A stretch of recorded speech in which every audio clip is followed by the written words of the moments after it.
You को high school दौरान एक शैडो गेम खेलना पसंद था। स्कूल की छत पे बहुत सारी धूप होती और सॉन्गवलव हमेशा साइड में ही सोता, अपनी पीठ सन की तरफ करके, और उसकी शैडो जमीन पे ओबीडियंटली लेटी रहती। उसकी पर्सनैलिटी से एकदम ही अपोजिट। यू थोड़ी देर पढ़ता और फिर उसके बाद वो उसके शैडो की ओर देखता, अपनी बॉडी उसके हाथ की तरफ लीन करता। जैसे जैसे सनलाइट शिफ्ट होती, सॉन्गवलव यू के आर्म पर धीरे धीरे चढ़ता जाता, मतलब सॉन्गवलव की शैडो। और एक मोमेंट ऐसी आती जब सॉन्गवलव के हाथ की परछाई पूरी तरह से यू के ऊपर आ जाती। वो ऐसा दिखता जैसे सॉन्गवलव ने उसका हाथ पकड़े रखा हो। अगर उस दिन सॉन्गवलव ने यू को किसी भी तरह से नाराज किया होता तो फिर यू इस तरह से उस पे गुस्सा निकालता। वो सॉन्गवलव पे तो अपना गुस्सा नहीं निकाल सकता था, तो फिर उसकी परछाई पे निकालता। सॉन्गवलव की परछाई पे अपना पैर रख के उसे कुचल देता।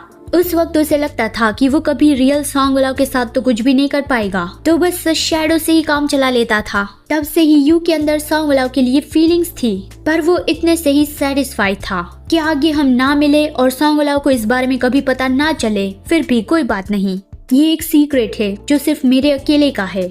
यू तो पहले यही सोचता था, पर अभी उसे रियल सॉन्गवलव भी मिल गया है, तो वो मन में बोलता है कि पर आखिर में रियल इंसान ही बेहतर है।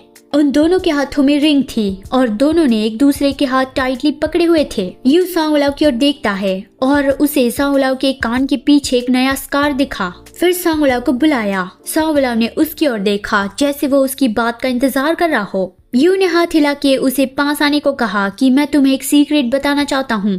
सॉन्गवलव उसके करीब आया कि क्या तुम्हारे पास और भी सीक्रेट्स है? यू मन में बोलता है कि मेरे पास ढेर सारे सीक्रेट्स है, पर ये शायद आखिरी होगा। यू ने अपना हाथ अपने लिप्स पे रखा और सॉन्गवलव के कान के पास झुका और धीरे से उसने 3 शब्द विस्पर किए।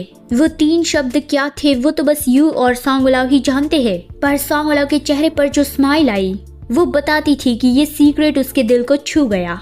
उसने यू की तरफ देखा और उसकी आंखों में चमक थी, जैसे वो एक पल के लिए सब कुछ भूल गया हो।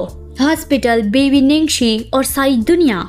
उसने यू का हाथ और टाइटली पकड़ा और बिना कुछ कहे यू को अपनी बाहों में खींच लिया।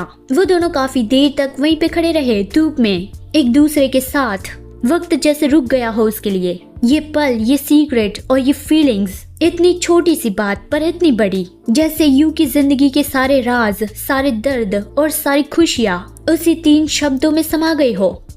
तो यहीं पे ही मेन कहानी खत्म होती है, पर आगे अभी कुछ एक्स्ट्रा एपिसोड्स बाकी है। पर उससे पहले मैं आपको बेबी का नाम बताना चाहती हूँ। बेबी का नाम है निंगशी, जो यू ने रखा है, और सॉन्गवलव ने रखा है सांग निंगशी। और बेबी के नाम का मतलब है सन, जो सुबह सुबह सनराइज होता है ना, वो वाला सन। यू की जो मॉम थी उसका भी नाम निंगशी ही था, पर एक्चुअली उन दोनों के नाम का मतलब अलग अलग है। जो मॉम थी उसके नाम का मतलब है पोएट्री और बेबी के नाम का मतलब है सन।